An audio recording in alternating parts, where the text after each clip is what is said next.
in the world did I just sit through? What did I just witness?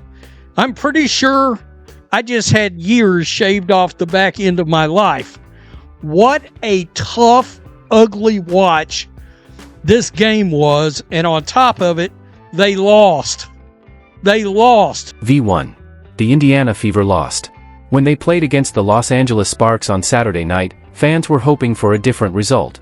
But what looked like a regular game quickly became another case of terrible refereeing in the WNBA, and this time, it was obvious for everyone to see. The one thing with that last play that I'm speaking about, it seemed like they called it a loose ball foul at first, which would have been favorable for us because we have them in the bonus. Yeah, we were in the bonus with 5.5 minutes left to go. First time all season, I was shocked. We grabbed the rebound. Looked like they called it a loose ball foul. Yes, we could go to the free throw line. Oh, they changed it. Reset. The Fever lost to the struggling Sparks, 89-87. But the score wasn't the most shocking part.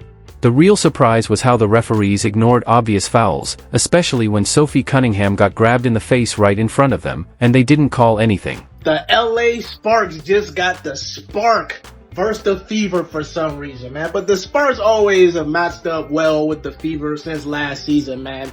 Tough ending for the Fever girls. Just some missed free throws, some questionable shots. Could have got it, man. Close game. I ain't even mad. The intensity is there, man. This team, if they can keep up this intensity, is going to be real nice when Caitlin Clark gets. This game wasn't just another example of bad refereeing. It clearly showed bias. Sophie Cunningham got tackled during a 50-50 ball and then had her face grabbed. The referees saw it but didn't call a single foul. It exposed everything wrong with how games are being officiated in the WNBA. And the referees, let's just blame the referees and say, hey, but you called a loose ball foul. This was a game that we should have won. Again. And a game that we lost, unfortunately. 89-87, Los Angeles Sparks defeat the... Meanwhile, Sydney Colson made a clean defensive play. She only touched the ball, but the refs still called a foul on her. They even spent 5 minutes reviewing the play on the monitor, even though it was clearly legal and by the book. A disaster. This was a disaster. The Indiana Fever cannot keep losing to teams like the LA Sparks if they're supposed to be a good team. And Rickea Jackson, she just flat abused the Fever in the last 3 minutes of the game. Seriously, what? The double standard was unbelievable. Cunningham got tackled and grabbed in the face, and the refs just let it go like nothing happened. But when Colson played perfect defense, the refs immediately blew the whistle. The difference in how each play was treated was so clear that even the broadcasters couldn't hide how confused they were. Sydney Colson, man, shout out to her, dog. I can't overlook her. 6 points, 5 assists, 2 rebounds with that intelligent block. Like it. 2 of 4 from the floor and then 2 of 3 from the 3. I mean, she was shooting like she was the scorer of the team. She put on her airy bag tonight. If you're finding this interesting, make sure to subscribe. Sophie Cunningham is the same player who has defended her teammates all season long, especially Caitlin Clark when she was being targeted. Now Sophie was the one being attacked, and the referees completely ignored it. On Saturday night, the video clearly showed Julie Van Loo grabbing Cunningham around the neck during a routine loose ball situation. But instead of calling a foul, the refs called it a jump ball, as if hitting someone in the face and neck is just part of the game. And we talk about this. We have circled on everybody's schedule. Everyone, no one likes us, right? So everyone in our locker room, that's the only type of people that we have that we can lean on. And we got to be better in that area. We have got to stay disciplined. We have to stay focused. We need to get consistent, and we got to lean on each other. And I think that we've kind of wavered a little bit on that. We have our own islands, but, as one of the leaders on the team, I got to do a better job of grouping people, right? In the fourth. What makes it even more frustrating is that this was the same group of referees who took 5 minutes to review Sydney Colson's clean block on Rickea Jackson. She clearly got all ball, but they still called it a foul. It took forever to fix a call that was obviously wrong. That's not just poor officiating, it's biased. Some players seem to get protection from the refs, while others like Sophie Cunningham get ignored. She was grabbed in the face and nothing was called. Colson played textbook defense and still got whistled.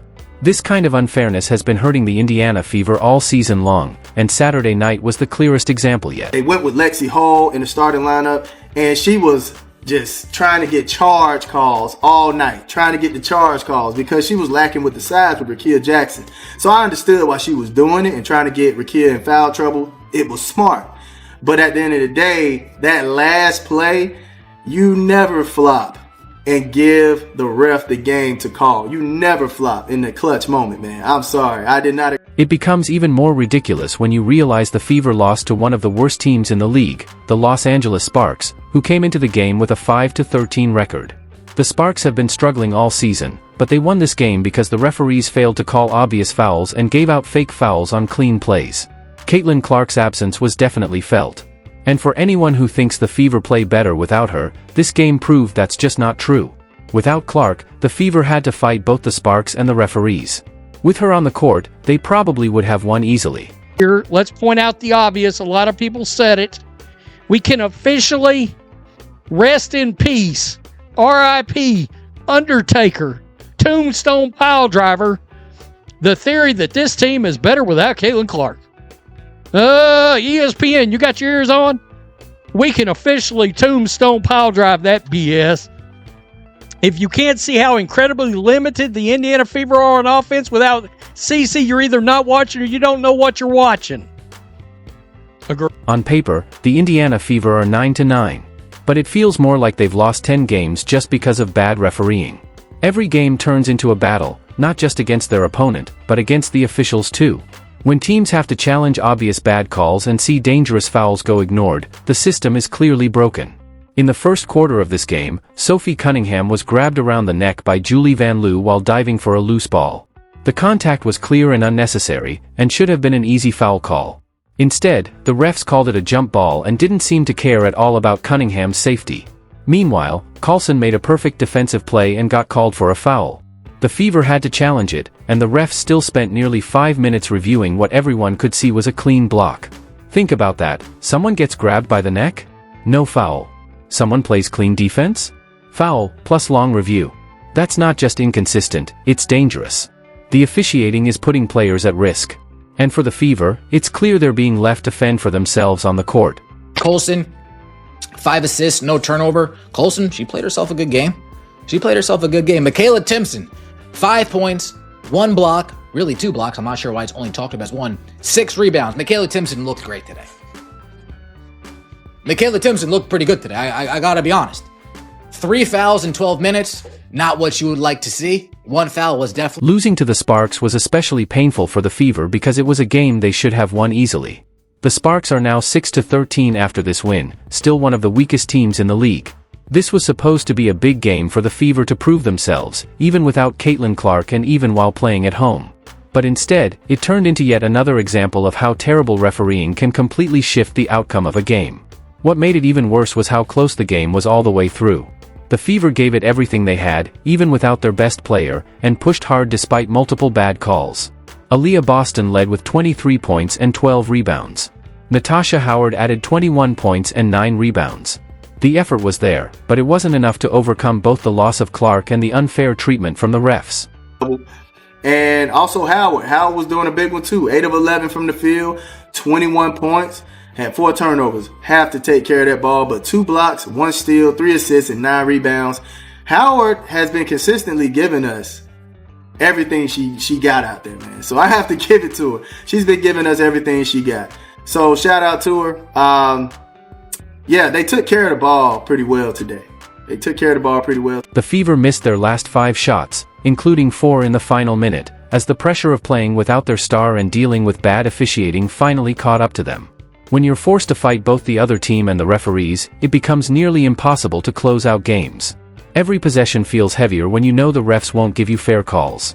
This game highlighted everything that's wrong with how WNBA games are being officiated and how it's damaging the league's fairness. Teams like the Fever have to play nearly perfect just to stay in the game, while other teams are getting away with dangerous actions, like grabbing players by the face and neck. The Sophie Cunningham moment was a new low. She was clearly grabbed around the neck, and the refs acted like it didn't happen. Meanwhile, they spent 5 minutes reviewing a clean defensive play by Carlson. That shows how far the referees have strayed from their real job, protecting players and keeping the game fair. And just because Cunningham laughed afterward doesn't mean the refs got it right. They failed. Again. Somebody was saying earlier and I took note of it, that when the Fever called a timeout at the very end of the game, anybody know Stephanie White didn't draw up any plays? What are you doing exactly? What would you say it is that you do here? Question mark. The office, your office space. What would you say it is that you do here exactly?